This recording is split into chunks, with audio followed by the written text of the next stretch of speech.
World War II is often remembered for the weapons that became icons: the M1 Garand rifle, the Sherman tank, the Spitfire and the Panzer.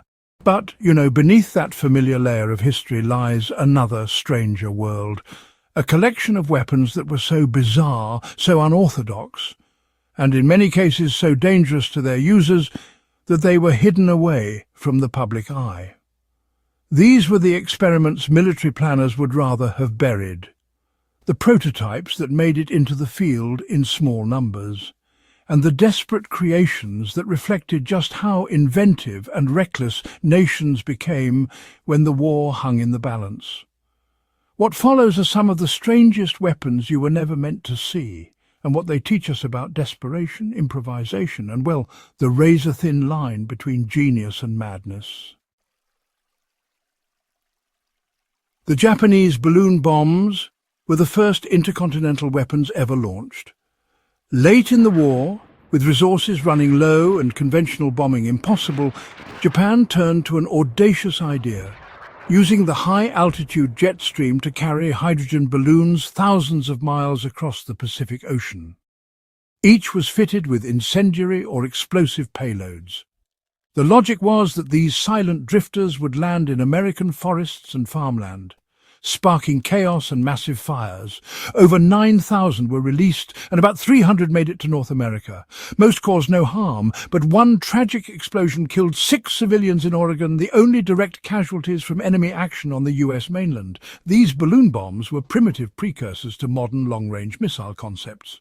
For survivalists today, the principle is a reminder of how natural forces, wind, water and gravity, can be weaponized or harnessed.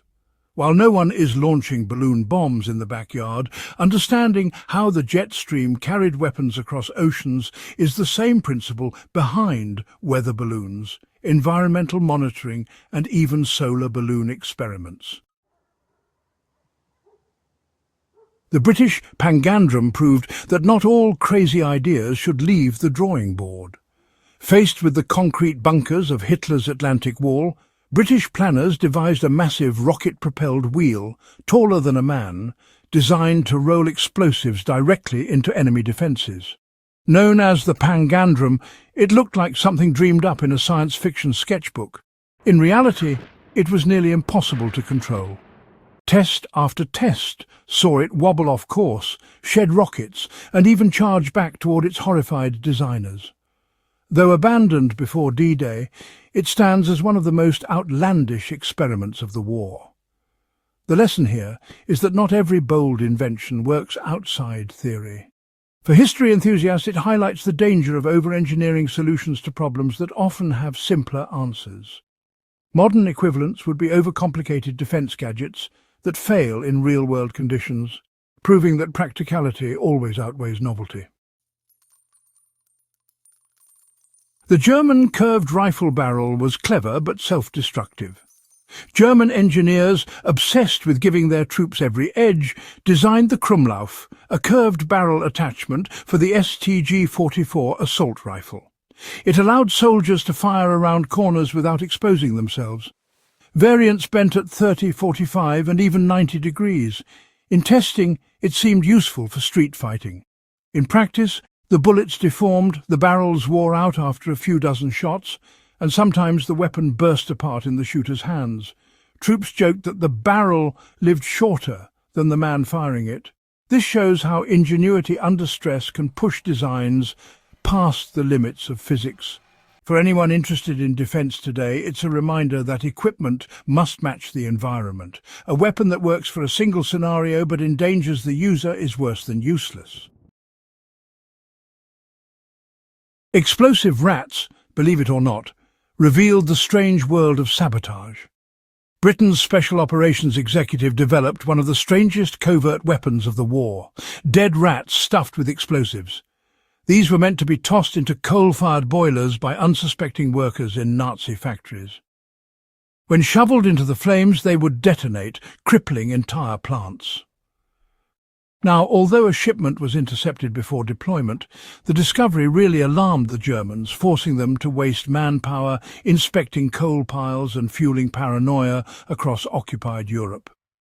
The explosive rat never achieved direct destruction, but, well, its psychological effect was powerful.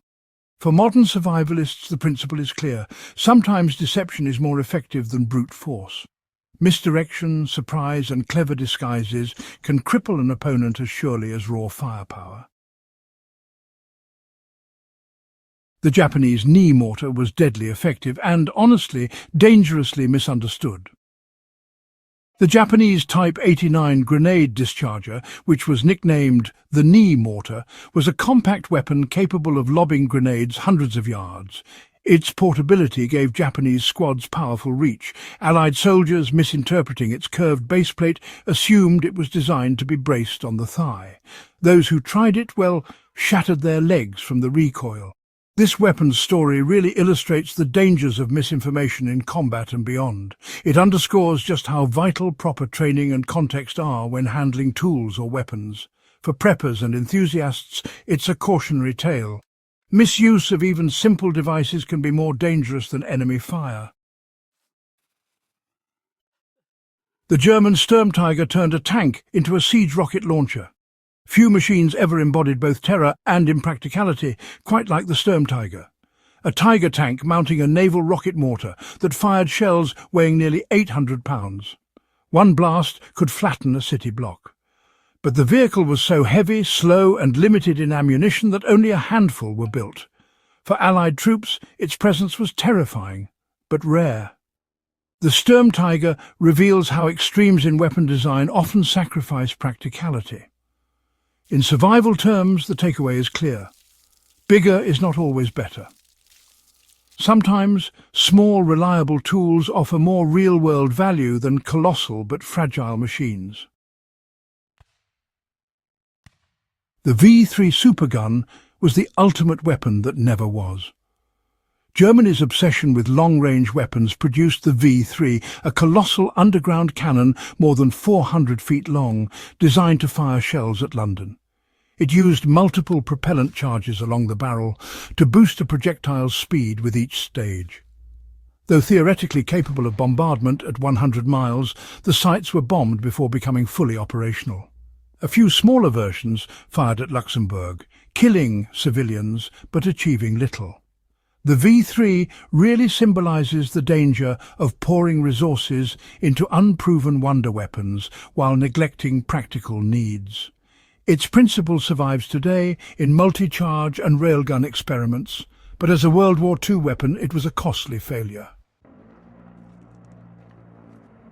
These weapons, from balloon bombs to explosive rats, remind us that World War II was not just a clash of armies, but a clash of imagination, some ingenious, others reckless. They prove that desperation fuels creativity, but also that innovation without practicality can be as dangerous to its users as to the enemy.